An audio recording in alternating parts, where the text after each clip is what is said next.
अस्सलाम वालेकुम गाइस, आज हम बनाने जा रहे हैं लादी पाव से पुडिंग, जो कि बहुत ही टेस्टी और हेल्दी भी है। ये बच्चों को बहुत पसंद आती है।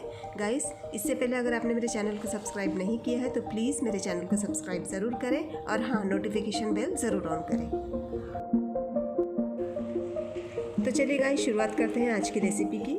आज की रेसिपी के लिए हमें चाहिए आधा लीटर दूध आप कोई भी इस्तेमाल कर सकते हैं, पैकेट का या फिर आपके पास जो भी अवेलेबल है वो। और इसका मेन इंग्रेडिएंट है लादी पाव। अब हम इन पाव को रफली तोड़कर दूध में भिगो कर रख देंगे। इन्हें बस ऐसे रफली तोड़ना है, ज़्यादा बारीक करने की ज़रूरत नहीं है। इसी तरह इसमें भिगो कर रखें। सारे पाव तोड़ लेने के बाद इन्हें हम चम्मच से इस तरह से प्रेस करेंगे दूध के अंदर, ताकि अच्छे से भीग सके। अब हम इसे ढककर 15 मिनट के लिए अलग से रख देंगे, ताकि एकदम सॉफ्ट और अच्छे से भीग सके।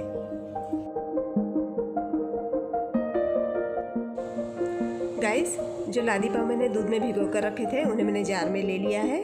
इसमें मैं शक्कर ऐड करूँगी। शक्कर आप अपने हिसाब से ले सकते हैं।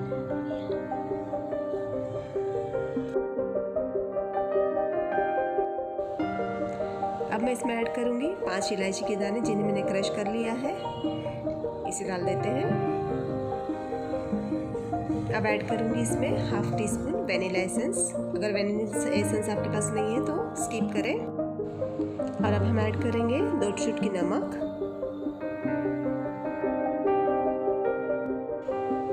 गाइस, अब हम इसमें अंडे डालेंगे। अंडे यहाँ पर मैंने 4 इस्तेमाल किए हैं, जो कि बहुत लार्ज है। अगर आपके पास छोटे अंडे हैं तो आप 5 अंडे इसमें इस्तेमाल कर सकते हैं।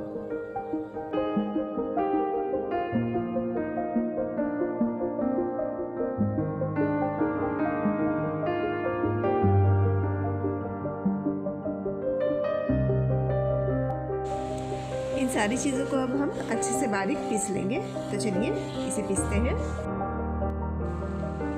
ये देखिए गाइस, इसे मैंने पीस लिया है। अब हम इसमें ऐड करेंगे खाने का पीला कलर।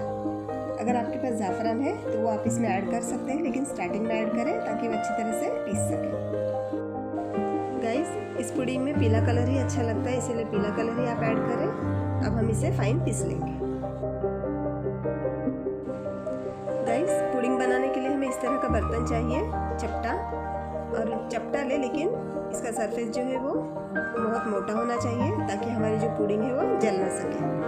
अब हम इसे घी से ग्रीस कर लेंगे। ये देखिए गाइस, पतीली को मैंने अच्छी तरह घी से ग्रीस कर लिया है। घी मैंने घर का बना हुआ इस्तेमाल किया है। अब हम इसमें ये पिसा हुआ मिक्सचर है वो पौर कर लेंगे। गाइस, यहाँ पर जो मैंने घी इस्तेमाल किया है उसकी लिंक आपको मेरे डिस्क्रिप्शन बॉक्स में मिल जाएगी। अब हम इस पतीली को ढककर गैस के ऊपर धीमी आंच पर पकने के लिए छोड़ देंगे। गाइस, जब इसे गैस पर चढ़ाए तो इसे धीमी आंच पर ही रखें, एकदम लो फ्लेम पर। इसे हाई फ्लेम या मीडियम फ्लेम पर बिल्कुल भी ना पकाएं। ये देखिए गाइस, मैंने इसे गैस पर चढ़ा दिया है बिल्कुल धीमी आंच में, और इस तरह से ढककर ही इसे पकाएं। इसे खोले नहीं, बिल्कुल 40 से 50 मिनट तक बिल्कुल ना खोलें। उसके बाद में इसे खोलकर आप चेक कर सकते हैं। ये देखिए गाइस, पुडिंग हमने करीब 45 से 50 मिनट तक यहाँ पर धीमी आंच पर पकाई है। अब हमने इसे खोल कर देखा है तो ये देखिए, इस तरह से साइड से जो ब्राउन कलर आ जाएगा तो समझ लेना कि ये हमारी पुडिंग रेडी है। बीच में से गीली गीली लगती है, लेकिन जब हम इसे ठंडा करेंगे तो ये परफेक्टली तैयार हो जाती है। गाइस, जब ये किनारे छोड़ने लगे, इस मोमेंट पे हम इसमें कटा हुआ ड्राई फ्रूट ऐड करेंगे और ढककर ही इसे ठंडा होने के लिए छोड़ देंगे।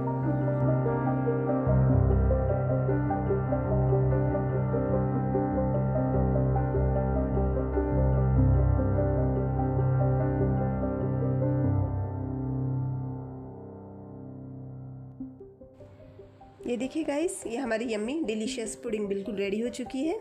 मैंने इसे 50 मिनट तक धीमी आंच पर पकाया है।